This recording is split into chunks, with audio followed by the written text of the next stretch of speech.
오늘 말씀 누가복음 15장 계속 같은 부분을 반복하고 있습니다. 신약 성경 121페이지 정도 누가복음 15장 11절부터 32절 말씀까지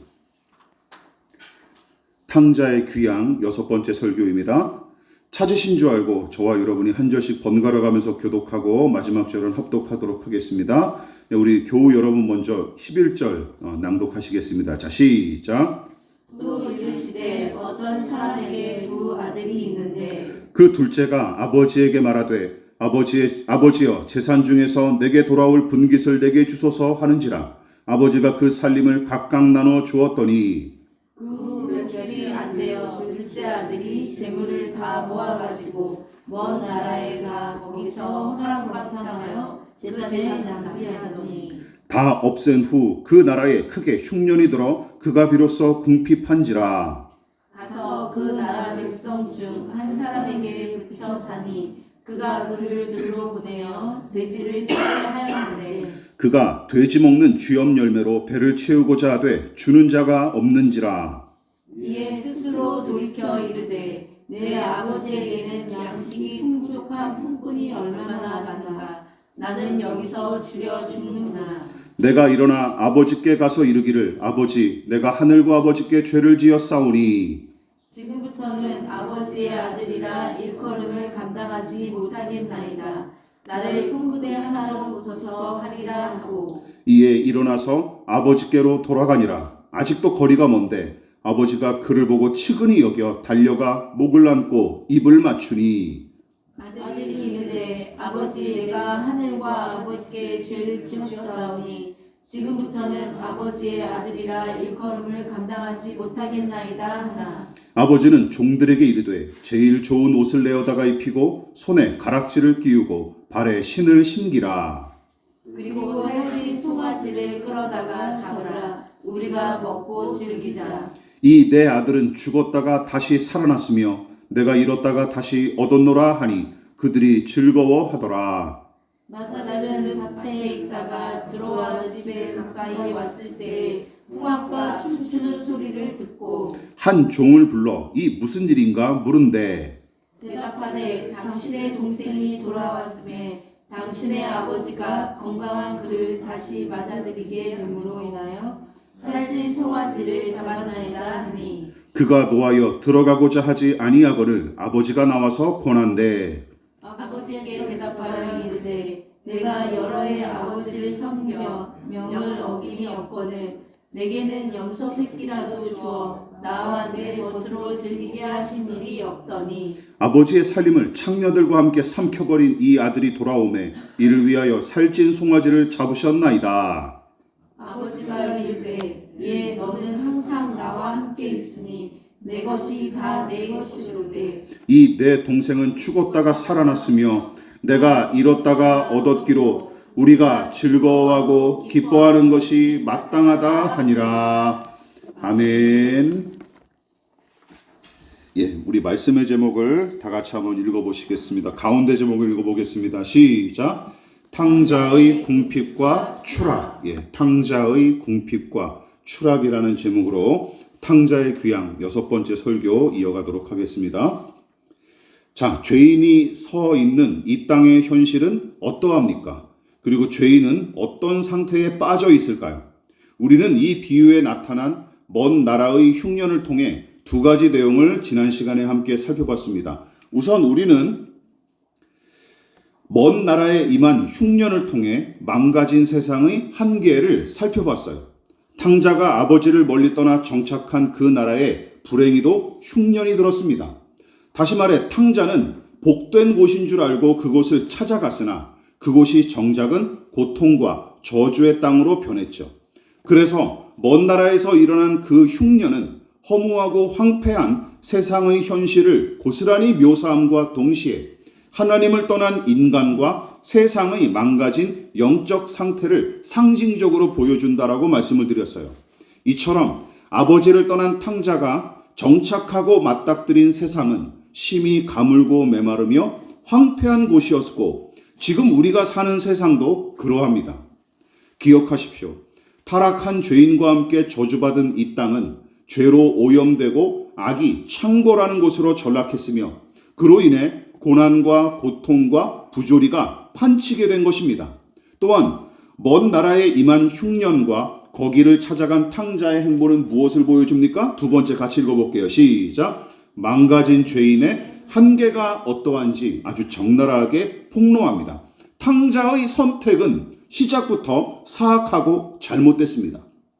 그는 아버지의 존재를 무시하고 부정했을 뿐만 아니라 아버지의 재산을 다 제 것인 것처럼 주장하는 배은망덕한 짓까지 저질렀는데 생각의 방향이 삐뚤어지고 마음의 중심이 더러워졌기 때문이죠. 그러므로 겉으로 보이는 선택과 행위보다 더 중요한 것은 그렇게 선택하고 행동하는 행동의 근간인 생각의 기준과 마음의 기울기입니다. 그러나 행위의 근거와 선택의 기준 자체가 어긋나고 망가진 까닭에 죄인의 선택과 행위에는 하나님을 향한 믿음이나 남에 대한 배려를 눈꼽만큼도 찾을 수가 없는 것이죠. 즉 죄인은 어떤 상태다? 이러한 상태라는 거예요. 마음이 어둡고 굳어진 까닭에 옳음과 그름, 선과 악을 분별하는 총명이 제대로 기능하지 못할 뿐더러 생명의 탯줄이자 뿌리인 하나님으로부터 분리되거나 잘려있는 상태. 그래서 하나님이 원하시는 뜻을 제대로 선택하고 결정할 수 없는 무능한 처지. 이것이 바로 죄인의 실체이자 본질이고 또한 그가 살아가고 있는 이 현실이 그렇다라는 것입니다. 그리고 오늘은 14절과 16절까지 이어진 탕자의 모습을 통해 본래의 가치와 아름다움을 잃고 비참한 신세로 전락한 죄인의 비극을 함께 살펴보도록 하겠습니다. 자, 그래서 우리는 세 번째로 이것에 대해서 살펴봐야 돼요. 자, 셋째 시작. 탕자의 궁핍. 자, 본문에 기록된 궁핍은 이런 뜻이에요. 가난하고 구차하다라는 뜻으로서 영어 성경은 그 단어를 in need나 in want라는 말로 번역을 했는데 그 의미도 똑같아요. 영어 사전을 찾아보시면 이 수거가 어려움에 처한, 궁핍한, 필요로 하다라고 이렇게 번역이 되어 있습니다. 그래서 개역 개정 성경보다 좀 더 쉬운 말로 번역한 공동번역 성경은 14절을 다음과 같이 번역을 했어요. 자, 이 번역이 저는 더 마음에 듭니다. 자, 같이 한번 읽어볼까요? 자, 시작. 그러다가 돈이 떨어졌는데 마침 그 고장에 심한 흉년까지 들어서 그는 알거지가 되고 말았다. 아주 적나라한 해석이죠. 당연한 귀결 아닙니까? 무질서하고 무절제하게 살면서 방탕을 일삼았고 그 바탕 위에서 가진 것을 죄다 낭비하고 허비했기에 알거지가 되는 것은 당연한 수순이죠. 여기서 귀한 교훈을 얻습니다. 여러분, 작물이 썩은 열매를 맺는 이유는 간단하죠. 뿌리나 줄기가 망가졌기 때문입니다. 한 사람의 삶이 하나님 앞에 부패하고 망가진 열매를 맺는 까닭도 마찬가지예요. 결국은 그의 내면과 속사람이 썩어지고 망가졌기 때문이며 성경은 그런 인간을 가리켜 무엇이라고 부르는 거예요? 죄인이라고 부르는 것입니다. 이게 바로 성경에서 가리키는 죄인의 의미예요. 게다가 방탕하고 낭비하는 존재로 전락한 죄인은 선한 것을 받았어도 제대로 관리하지 못할 뿐더러 받은 것을 잘 간직하고 관리할 능력조차 상실했어요. 하나님께 받은 것을 말이죠. 이렇듯 탕자의 이야기는 타락한 죄인의 비참한 실상을 고스란히 보여주고 있습니다. 자, 그렇다면 방탕하고 낭비하는 존재로 전락한 탕자를 과연 우리는 어떻게 돕고 회복시킬 수 있을까요? 여러분, 이렇게 한번 상상해 보십시오. 처음 아버지를 떠나왔을 때 가져왔던 재산만큼 다시 손에 쥐어지면 해결될까요? 그것은 밑 빠진 독에 물 붓기에 불과합니다. 여러분, 이 부분을 유념하십시오. 탕자가 궁핍하게 된 원인은 수고한 만큼 대가를 얻지 못하는 취약한 사회구조 때문이 아닙니다. 또한 누군가 그에게 사기를 쳐서 빼앗긴 것도 아니죠. 오직 자기에게 주어진 시간과 강탈하다시피 가져온 재산을 자기 스스로 놀고 먹고 즐기느라 허비했기 때문이었어요. 언급했다시피 방탕하고 낭비하는 존재로 전락했으니 궁핍은 필연적인 결과입니다. 그러나 여기서 오해는 하지 마십시오. 가난하거나 궁핍한 처지에 있는 사람을 가리켜서 야, 게으름과 방탕의 결과다 하고 맹목적으로 싸잡아 매도해서는 안 되는데, 모든 현상을 간단하게 결론 짓는 일반화의 오류와 흑백 논리도 여러분 성경에서는 악하다고 정죄하고 있습니다. 그러니까 조심해야 되는 거예요. 그래서 탕자 이야기는 게으르고 방탕하여 궁핍하게 됐다는 빤한 교훈을 주기 위해 동원된 이야기가 아닙니다. 여러분 주위를 둘러보십시오. 우리 주위만 잘 살펴봐도 이게 얼마나 허무한 말인지 잘 알 수 있어요. 여러분 그다지 수고하지 않고도 호의호식하는 부자들이 얼마나 많습니까? 손에 물 한 방울 묻힌 적도 없이 풍요와 안락을 누리는 금수저들을 한번 생각해 보십시오. 반대로 24시간이 모자랄 정도로 뼈 빠지게 일해도 빠듯한 살림에 허리띠를 졸라매고 사는 사람들이 허다합니다. 이것도 세상의 참 부조리죠. 그러므로 가난과 궁핍이 게으르고 무능력한 탓인 것처럼, 또한 능력과 성실성을 다 갖췄기에 부와 명예를 필연적으로 얻은 것처럼 착각하면 안 됩니다. 게다가 이 비유도 그런 식으로 바라보고 해석하면 본질을 놓치기 마련이에요. 여러분 기억하십시오. 이 비유의 이야기의 핵심은 무엇입니까? 이거예요. 아버지 곁을 떠나 방탕과 낭비를 일삼던 탕자가 끝내 궁핍한 처지로 전락했다는 사실입니다. 이것이 이 비유 이야기의 본질이에요. 자, 이쯤에서 여러분들이 한번 생각해 보십시오. 제가 질문을 드릴게요. 마음속으로 한번 대답해 보시기 바랍니다. 깨진 항아리에 물을 채우는 방법이 무엇일까요? 항아리의 깨진 부분을 고치고 막음으로써 물이 새지 않도록 하는 것이죠. 그런데 죄에 빠진 인간이 주로 선택하는 방법은 어떤 건지 아십니까? 다름 아니라 빠져나가는 물보다 더 많은 물을 채우자 하고 덤비는 거예요. 이게 죄인의 생리라는 것이죠. 빠져나가는 물보다 더 많은 물을 들이붓자 하고 덤비는 것인데, 죄인이 스스로 행복과 구원을 얻기 위해 주로 선택하는 방법이 이것이고, 하나님은 예레미야 선지자를 통해 죄인의 그 생리를 다음과 같이 지적하셨어요. 지난 설교에서도 언급했던 내용이었죠. 예레미야 2장 13절 같이 읽어볼게요. 시작. 내 백성이 두 가지 악을 행하였나니 곧 그들이 생수의 근원되는 나를 버린 것과 스스로 웅덩이를 판 것인데, 그것은 그 물을 가두지 못할 터진 웅덩이들이니라. 지난 설교에서도 언급했다시피 이 구절은 누누이 강조했던 밑 빠진 독에 물 붓기라는 속담을 고스란히 옮겨놓은 것 같은데, 제 힘으로 구원과 행복을 쟁취하려는 인간의 공허한 몸부림을 적나라하게 묘사한 구절입니다. 그러니까 늪지에 빠진 사람처럼 필사적으로 몸부림치지만 그러면 그럴수록 더 급속히 빨려 들어갈 수밖에 없는 존재, 또한 낭떠러지 아래로 추락하는 자동차 안에서 악셀레이터를 마구 밟는 식으로 살아가는 어리석은 존재, 다시 말해 깨진 항아리에 물을 계속 들이붓는 존재가 성경이 가리키는 죄인이라는 것입니다. 그래서 이처럼 기억하십시오. 죄인은 영적으로 하나님과 단절된 까닭에 총체적으로 궁핍한 신세로 전락했고, 게다가 저 스스로 궁핍한 처지를 해결할 수 없는 무능한 상태에 빠졌을 뿐만 아니라 심지어 하나님이 아닌 엉뚱한 것을 추구하는 미련한 존재로 전락했다라는 것입니다. 이것이 성경이 가리키는 죄인의 정의예요. 그런 죄인의 무능함과 무지함은 영적으로 궁핍한 처지를 초래했고, 마침내 뿌리가 잘린 식물처럼 말라 죽어가는 신세로 전락한 것입니다. 솔로몬 왕을 한번 떠올려 보십시오. 하나님을 떠났을 정도로 권력과 쾌락에 탐닉하여 최고의 부귀 영화를 누렸던 이 사람이 말년에는 하나님 없이 행했던 모든 일과 지난 삶의 헛됨을 토로하면서 다음과 같이 토로했죠. 전도서 1장 1절로 2절 말씀 같이 읽어볼게요. 시작. 다윗의 아들 예루살렘 왕 전도자의 말씀이라. 전도자가 이르되 헛되고 헛되며 헛되고 헛되니 모든 것이 헛되도다. 자기를 극진히 사랑해주고 필요한 것을 힘껏 공급해 주시는 인자한 아버지와 함께 사는 것이 진짜 복인 줄 모르고 고향을 떠났던 탕자. 그는 자기가 가진 자원으로 살아보겠다며 먼 나라로 떠나갔는데, 그 일이 저 스스로 뿌리를 자른 자살 행위였음을 그는 궁핍한 처지로 내몰린 뒤에야 비로소 깨달을 수 있었던 것입니다. 그러나 문제는 뭡니까? 이미 늦었다는 것이죠.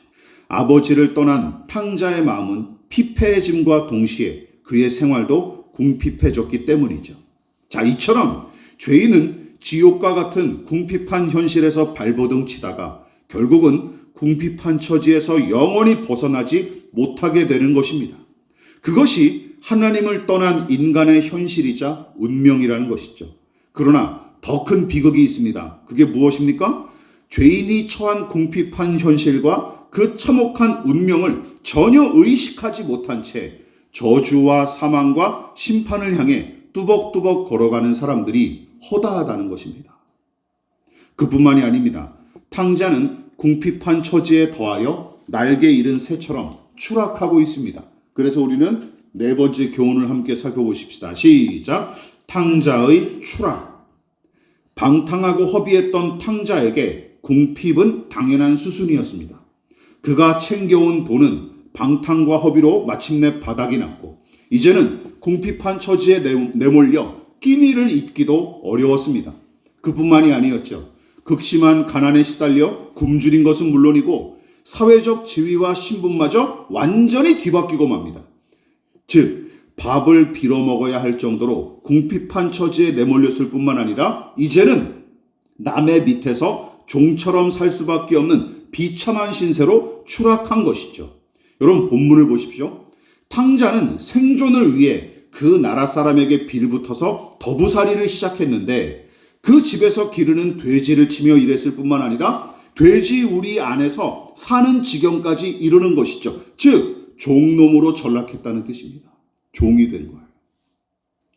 또한 남의 집 머슴살이로 전락한 것만으로도 비참하기 짝이 없는데 심지어 먹는 것조차 풍족히 받지 못하는 처지에 놓였죠. 특히 본문에 등장하는 쥐염 열매란 그 당시 짐승의 사료로 주로 사용하던 콩과에 속한 식물로서 머슴살이하는 탕자는 그것조차 제대로 얻어먹지 못했고 심지어 빌어먹기 위해 울며 겨자 먹기로 돼지를 칠 수밖에 없었는데 여러분 잘 아시죠? 돼지를 부정한 짐승으로 여기는 유대인한테는 치욕스러운 일이 아닐 수가 없는 거예요. 치욕스러운 일이에요. 만져서도 안 되고 먹어서도 안 돼요. 그래서 지금도 유대인들이나 지금 제7일 안식교 구약 성경 믿는 사람들은 아직도 돼지고기 안 먹지 않습니까? 예, 그것 때문에 율법의 명령이 되어 있어서. 이처럼 기억하십시오. 탕자는 이렇게 추락한 거예요. 남의 종으로 전락했을 뿐만 아니라 돼지와 비슷하거나 그보다 못한 처지로 추락한 것을 이 이야기가 보여주는 거예요. 생각해 보십시오. 이게 얼마나 끔찍한 일입니까? 아버지의 사랑받는 아들이었는데 남의 돼지를 치는 종으로 추락했어요. 고향집에서는 풍성히 먹고 마셨는데 이제는 돼지 사료조차 얻어먹기 힘든 신세로 추락했습니다. 무한한 자유를 누리겠다고 아버지 곁을 떠났지만 이제는 남의 종으로 전락하여 아예 자유를 박탈당했죠. 또한 더 풍성한 삶을 누린답시고 고향집을 떠났지만 지금은 궁핍한 처지에 시달려 구걸하는 지경까지 내몰렸습니다. 여러분 기억하십시오. 그 모순과 비극을 함께 떠안은 존재가 바로 성경이 가리키고 정의하는 죄인이라는 것이죠. 그렇다면 인간은 원래부터 그런 존재였을까요? 돼지와 비슷하거나 그보다 못한 존재였을까요? 그렇지 않습니다. 창세기 1장을 우리 다시 한번 살펴보십시다. 자, 하나님의 창조에 관한 기록 같이 읽어볼게요. 시작. 하나님이 자기 형상 곧 하나님의 형상대로 사람을 창조하시되 남자와 여자를 창조하시고 하나님이 그들에게 복을 주시며 하나님이 그들에게 이르시되 생육하고 번성하여 땅에 충만하라. 땅을 정복하라. 바다의 물고기와 하늘의 새와 땅에 움직이는 모든 생물을 다스리라 하시니라. 여러분, 하나님은 모든 피조물 중에서 인간을 가장 각별한 존재로 창조하셨고 자기 형상 곧 하나님의 형상대로 사람을 창조하셨다는 이 구절이 그 사실을 방증합니다. 다시 말해 이것은 무엇을 의미합니까? 하나님께서 사람을 당신과 닮은 존재로 지으심으로써 당신과 친밀히 소통하고 교제하는 특별한 존재로 만드신 것입니다. 믿으십니까? 이게 하나님의 형상대로 만들었다는 의미예요. 왜 당신을 닮게 하신 거예요? 우리와 교제하시려고, 소통하시려고. 그리고 이런 은혜를 얻은 피조물은 인간 이외에 찾아볼 수가 없습니다. 오직 인간만이 하나님의 형상, 그 모습을 담도록 창조된 피조물인 거예요. 즉 하나님께서 창조하신 모든 피조물이 아름답고 선했지만 그 중에서도 단연 으뜸은 누구다? 인간이라는 것이죠. 인간. 그뿐만이 아닙니다. 궁핍과 결핍 따위를 아예 찾아볼 수 없는 모든 것이 풍성하고 넉넉했던 에덴 동산이 인간의 거주지였습니다. 게다가 다른 모든 피조물을 관리하고 다스리는 직책까지 부여받은 영광스러운 존재가 아닙니까? 관리자였어요. 하나님의 위임을 받은 관리자, 그 위에 모든 피조물을 위해서 관리하고 다스리는 직책을 부여받은 존재가 인간이라는 것이죠. 이게 얼마나 영광스럽습니까? 그러므로 첫 창조에 관한 이 창세기의 기록은 인간을 어떻게? 하나님의 형상으로 창조된 존재, 만물을 다스리고 관리하는 위대한 책임을 부여받은 존재, 또한 필요한 모든 것을 풍성히 받아 누린 존재로 묘사하고 있는 것입니다. 그런데 문제가 생겼죠. 첫사람 아담과 하와는 하나님과 맞먹으려는 욕심에 사로잡혀 단 하나의 유일한 계명마저 어겼고 그 일로 인해 모든 인간은 죄인으로 망가지고 타락하기에 이릅니다. 그래서 하나님 안에서 영원한 생명을 누리도록 창조된 이 존재가 이제는 죄에 사로잡혀 죽어가는 존재로 전락한 것이죠. 게다가 자연 만물을 다스리고 보존하도록 부여받은 사명을 망각한 채 엉뚱하게 자연을 숭배하여 거기에 종노릇하기 일쑤이거나 혹은 자연을 다스리고 관리하기는커녕 망가뜨리는 존재로 변질했던 것입니다. 그래서 죄인은 완전한 자유와 풍성함을 누리고 싶어서 아버지를 대적했으나 본전도 못 찾고 저 밑바닥으로 추락한 탕자의 모습과 똑 닮았습니다. 인간의 타락은 이토록 끔찍하고 추악한 일이라는 것을 기억하십시오. 여러분, 이것은 저번 시험에 100점을 맞았던 아이가 이번 시험에는 20점을 받고 꾸지람을 들은 수준이 아니에요. 아예 퇴학을 당해서 교문 근처에도 얼씬 못하게 된 격입니다. 이처럼 죄인은 하나님의 생명에서 떠나 궁핍한 처지로 내몰렸을 뿐만 아니라 본래 지녔던 가치와 아름다움마저 상실한 채 망가지고 더러운 존재로 추락한 것입니다. 자신의 정욕과 탐욕에 사로잡혀 거기 종노릇하는 인간. 여러분, 그것은 상상 속에 존재하는 이야기가 아닙니다. 저와 여러분들을 보십시오. 도박과 오락, TV와 인터넷, 마약과 섹스, 성공과 돈의 노예로 전락하여 거기에 무수한 시간과 정력을 허비하는 사람들을 보십시오. 그리고 저와 여러분들이 그렇죠. 또한 사람과 일과 돈을 하나님보다 더 소중히 여겨 섬기는 모습들을 보십시오. 그래서 관계 중독과 일 중독과 물질 만능주의에 얽매인 사람들을 보십시오.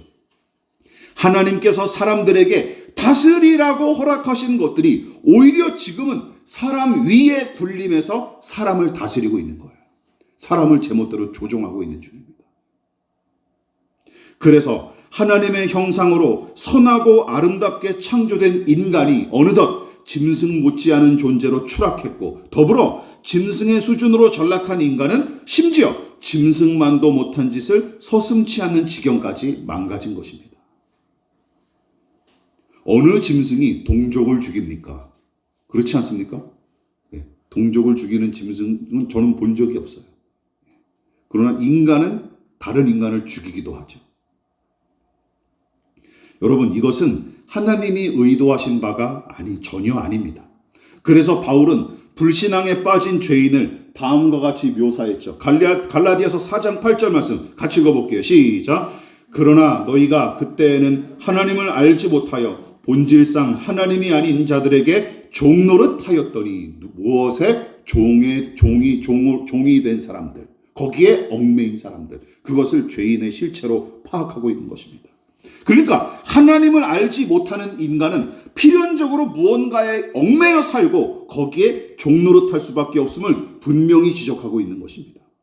기억하십시오. 인간은 누구나 예외 없이 무언가를 예배하는 존재입니다. 무언가를 예배해요. 다른 말로 누군가를 섬기거나 무언가를 따르는 것이 인간의 본성이라는 것이죠. 여기서 예외되는 인간은 한 사람도 없어요. 자기를 숭배하거나 아니면 물질을 숭배하거나 쾌락을 숭배하거나 아니면 세상을 숭배하든지 하나님을 섬기지 않는다고 다른 것도 안 섬기는 게 아니에요. 무엇이든 섬기고 따르게 돼 있다는 것이죠. 종속되게 돼 있다는 거예요. 그래서 기억하십시오. 이런 식의 사고방식은 위험해요. 나는 하나님의 종이 아니다 하고 선언한들 여러분 개인의 자유가 저절로 찾아오지 않을 뿐더러 또 다른 무언가에 얽매이거나 거기에 종노릇할 가능성이 훨씬 더 큽니다.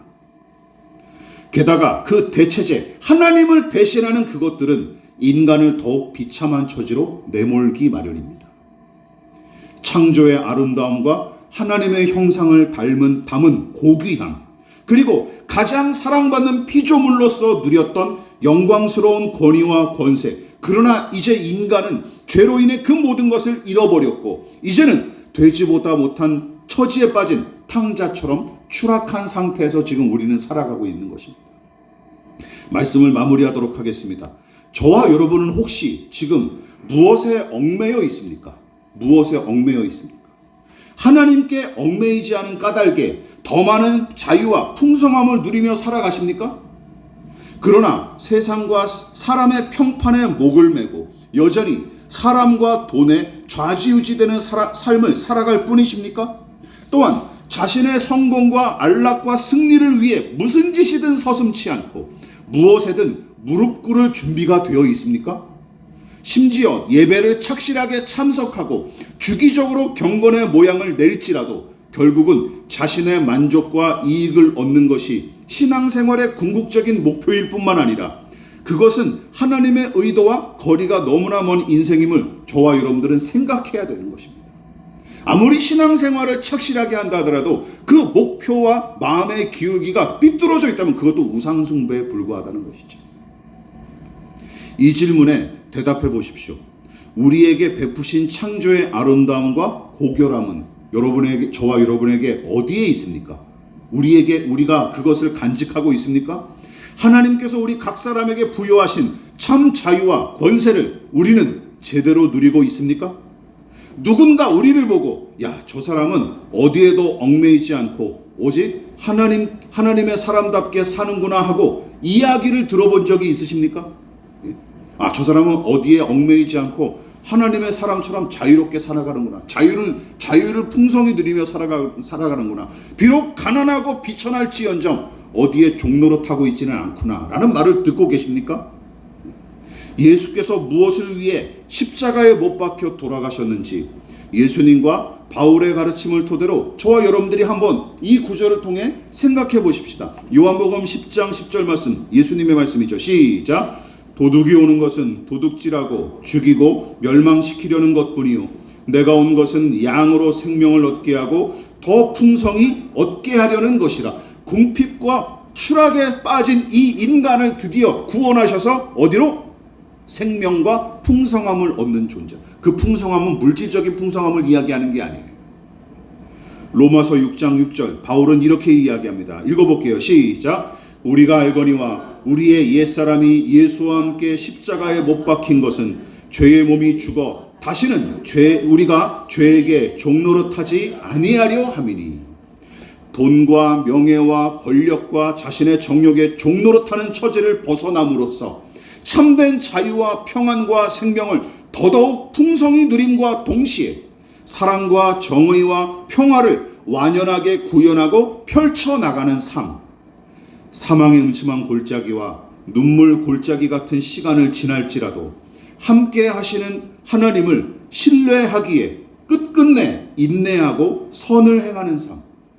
헛된 욕망으로 점철된 삶의 목표를 십자가에 과감히 못 박고 표대 대신 예수를 향해 고군분투하는 삶. 여러분, 이것이 그리스도인의 삶입니다. 믿으십니까?